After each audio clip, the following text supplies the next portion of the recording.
Baldo says, I feel sorry for him on a human level, but it's clear he's out of his depth and didn't know what Celtic was all about. He seems a broken man after 12 days. Michael says, I'm also in my late 60s now debating my affiliation with Celtic. Who are these new age fans? They're shameful. Been a fan since my father lifted me over the turnstile. Nancy must stay. And just finally, Paul McLaughlin says Celtic's longest ever losing streak is 6, which occurred in 1947. Looks like it could be a new record in 2025. And see, just what was that last night? 1978 was the last time that Celtic lost 4. Yeah, Jock Stein, to be fair, but I mean, yeah, and he had credit in the bank. He had a bit in the locker, didn't he? Yeah, and look, this is compounded, of course, by this is a bad run at any time. But the fact is, he's only just in the door. This is not any 4 games. This is his first 4 games, and Celtic fans are terrified about this extending and being allowed to extend over a prolonged period. I don't know. I actually think Celtic will get a win against Aberdeen. Interesting. But I'm not sure. I wonder if there are Celtic fans out there that would rather that didn't happen. Is that how bad this situation has become? Like I say, if you're watching, let us know if that's the case. I'm surprised that you think they will get a win, to be honest, at the weekend, Keith, because, look, I take no pleasure in saying this. I hope I'm wrong. And I stand by the fact that the Celtic fans chanting last night were wholly out of order. It was classless. It was really poor. However, I don't think this is going to work with Nancy. I just don't. I know it sounds incredibly mad to say after 4 games, but that's kamikaze tactics. I mean, he's sticking by it. How many players are you going to need to buy in to fully shape that squad that he wants? And then the other thing I'd say, Keith, is that see, even if he does it, see, even if he gets it perfect, why is like Liam Scales, your rampaging left wing, why is that good football all of a sudden? I mean, that's why I noticed. That's why I said about Maeda's sort of change of position last night, the tweak that allowed him to play further out onto the left-hand side. Aye. Because as we discussed previously, if this is the dream, if this is the way you want it to look, what part of your kind of strategy here thinks it's a good idea to have centre halves in the most advanced areas of the pitch where you need your most skillful and creative players? Why is that good football all of a sudden? But you'll accept then that it was tweaked and that tweak led to Maeda having more of an impact down the left hand side.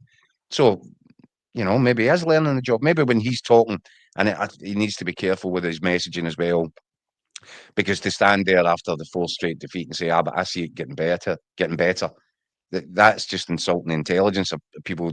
Celtic fans have been around the block a few times. They know what a good Celtic side looks like. Don't tell them that you see this getting better. Yeah. That's the sort of,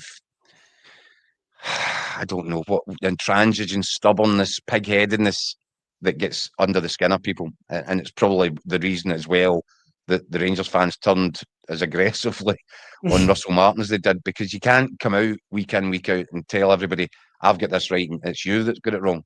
Yeah. You're trying to argue that black is white here, and that doesn't cut it. So there needs to be a lot more humility with these kinds of comments. Oh man, Daniel, I don't know where it goes from here, to be honest with you. I know.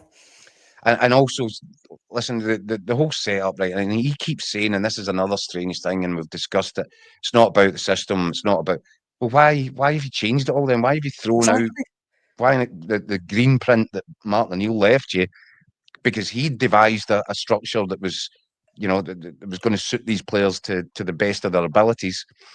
So why, if the structure or the formation or the tactics don't matter, why have you just done away with that? That doesn't make any sense. And again, if you keep repeating that, people are scratching their heads saying, "Well, I don't understand. This doesn't compute." And then when you look at what the strategy is and the 3 at the back, everybody's, the Celtic are not the only team in Scottish football to go with 3 at the back. This is not, something groundbreaking, contemporary. It's been done. What hasn't been done, and where I feel he's got a real problem, credibility-wise, is it's fine to have 3 at the back. It's fine even to let one of those 3 get up and join in the attack. What you need at that point is, whether it's a full-back or whether it's one of your centre mids, you need cover. So you can let 5, 6 players go up, all-out attack, run from anywhere, get into any position, in the final third of the pitch.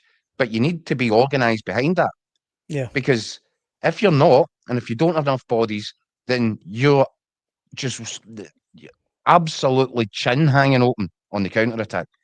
And that's the problem that I think a lot of people have got with this. Three at the back, not an issue, but make it organised. Get bodies into areas of the pitch where if you lose it, then you're covered. You're defensively going to be secure. Celtic are defensively wide open because there seems to be no onus at all on anybody staying back. Everybody can go. At times he's leaving. Just the other night, it is genuinely one or two players covering the whole lot. Now, anybody that watched how Celtic were undone, albeit by Borussia Dortmund, but in last year's Champions League, that was the problem on that night with Brendan Rodgers. That Celtic weren't organised defensively. There was too many bodies getting forward, not enough staying back, and eventually Dortmund were breaking on them in numbers. Really good level of player, and they only had three players to get through: Callum McGregor and two centre halves. Um, so that is magnified because it was Borussia Dortmund, because it's that level of player, and Wilfried Nancy won't encounter that in the domestic scene. But even so, I don't care. I don't care who you're up against. If you're leaving one or two guys and they're outmanned, outnumbered, with a team hitting you in the break, it's a recipe for disaster. And that simply, if he's going to stick with that, I understand that it might look really good going forward and give Celtic loads of bodies and attacking areas and loads of options. But ultimately, you're one long ball away from getting undone. That's how simple it is to get through that. Just a punt, a speed merchant that Yeah. can get in behind, and you're in all sorts of trouble. And it happened again last night, didn't it? With one of those situations when I think Waters goes through and probably has to score. Schmeichel saved it with his foot. That's the fundamental flaw with this, and that's not going to work. And he needs to do something to address it. Otherwise, he can forget winning the fans back because they'll just get angrier. Yeah, no, I completely agree. Just to round up on with a long chat about Celtic and Nancy, ahead of the weekend, Kenneth says 1-0 Carlson, then goodbye Nancy. David says, as a Celtic supporter living in Aberdeen, I most definitely want us to win, and I believe we will. And Stuart says Celtic will still win the league. Now, two things, Keith. I know you've obviously just tipped Celtic to win at the weekend against Aberdeen, and I think you kind of answered this, to be fair, when you mentioned that Dermot Desmond being the double down king. But if they don't, if Aberdeen were to get a win at Celtic Park, do you think there could be any movement in terms of Nancy perhaps leaving? No chance. No, I just don't believe it. I believe that and I've seen it. And do you know what? Part of the reason is that I've seen it before. I've seen it in practice.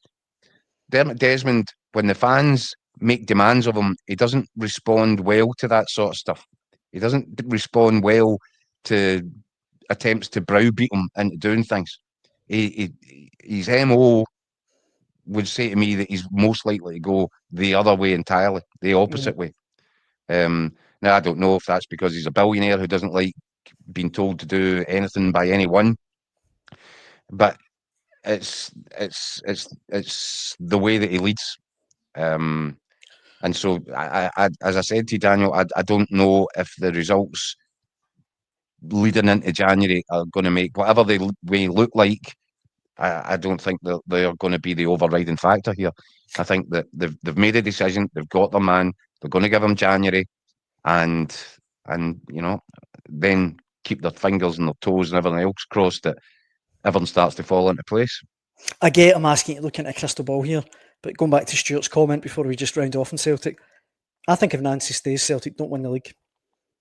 Even if they were to make a change now, maybe they still don't win the league.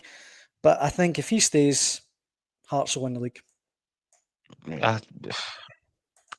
That's harsh. It's really harsh. But I've been saying consistently that I felt Celtic remained the favourites to win the title. I would say now that I'm having a reconsideration of that. I think this weekend is enormous. Rangers have to go to Tynecastle. I've tipped a Hearts win, and if I finally get a prediction right, then I would come out at the end of the weekend, regardless of what happens at Celtic Park, to Celtic and Aberdeen later Sunday afternoon. If Hearts win it, then I think it shifts onto them. I think they actually do become a realistic favourite to go all the way this season.